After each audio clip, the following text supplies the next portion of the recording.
আসসালামু আলাইকুম lovely audience, আশা করি আপনারা ভালো আছেন। লিওনেল মেসি গোল্ডেন বুট হারাতে যাচ্ছেন ফিফার কাছে। হ্যাঁ ভাই, আজকে এই নিয়ে বিশ্লেষণ করব এবং আদার্স কিছু নিয়ে বিশ্লেষণ করব। ফিফার নিয়ম অনুযায়ী মেসি হারাতে যাচ্ছে, এই গোল্ডেন বুট হাতছাড়া হচ্ছে। হ্যাঁ ভাই, এরকমটাই আমরা বিভিন্ন সোর্স থেকে জানতে পেরেছি। লিওনেল মেসি এখন বর্তমানে 8 গোল নিয়ে এবং 4 অ্যাসিস্ট নিয়ে উপরে আছেন, এমবাপ্পের উপরে। এমবাপ্পে 8 গোল নিয়ে 3 অ্যাসিস্ট নিয়ে তিনি 2 নম্বরে আছেন। আজকে সেই এমবাপ্পের দল ফ্রান্সের এবং ইংল্যান্ডের খেলা। ভাই লিওনেল মেসি, সে লিওনেল মেসি থাকবেন, সে সর্বকালের সেরা প্লেয়ার থাকবেন। যদি সে খেলার যদি ধরনও খারাপ থাকে, তবু সে তৃতীয় স্থানীয় নির্ধারণীয় ম্যাচ যদি তারা ইংল্যান্ডের কাছে যদি হেরে আসতো, তৃতীয় স্থান নির্ধারণীয় ম্যাচ খেলতেন না। এটা আমার বিশ্বাস, আমার গার্ড প্লিজ থেকে বললাম, সে তৃতীয় স্থান খেলতেন না ভাই।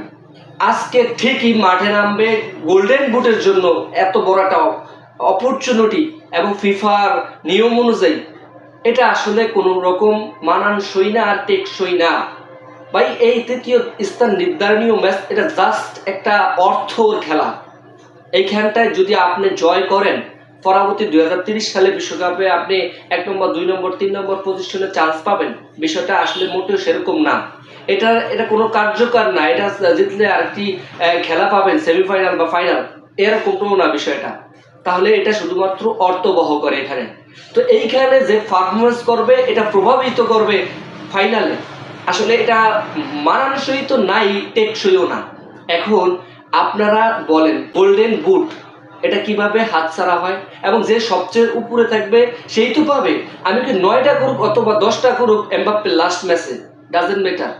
ফিফা এই সমস্ত বিষয়গুলো আসলে খুঁটিয়ে দেখা উচিত। এই ধরনের এগুলো চেঞ্জ করতে পারে না ফিফা। যাই হোক, দেখা যাবে, লেটস সি হোয়াট হ্যাপেন। এবং আজকে খেলা ধরন দেখবো, লাস্ট এমবাপ্পে কি নামবে না। আমার মনে হয় যে যেহেতু সে যদি বড় তারকা মানে বা আমি তারকা হব, তাহলে সে ওই ম্যাচে নামবে না, অন্য প্লেয়ারদেরকে নামিয়ে দিবে।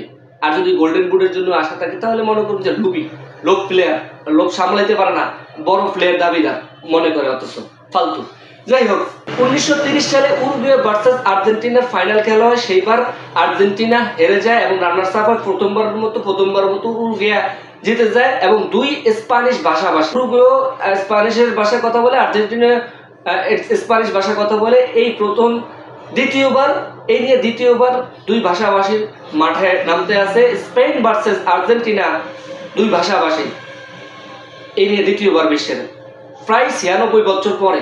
ভাই দেখুন, অন্যান্য প্লেয়াররা যখন একে অপরকে ভাষা বোঝে না, তখন কিন্তু অনেকটা হ্যাচাল হয়ে যায় এবং তাদের রণকৌশল জানতে পারে না। এখন 2 দল কিন্তু টেকনিক্যাল, রণকৌশল, তাদের ভঙ্গিমা সবই বুঝতে পারবে।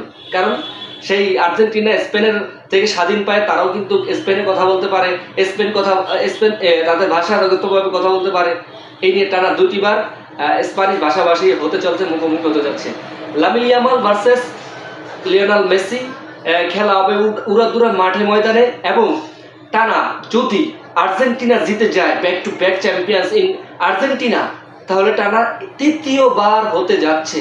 যেমনিবার ইতালি নিয়েছে 2টি বার টানা ব্যাক টু ব্যাক চ্যাম্পিয়ন।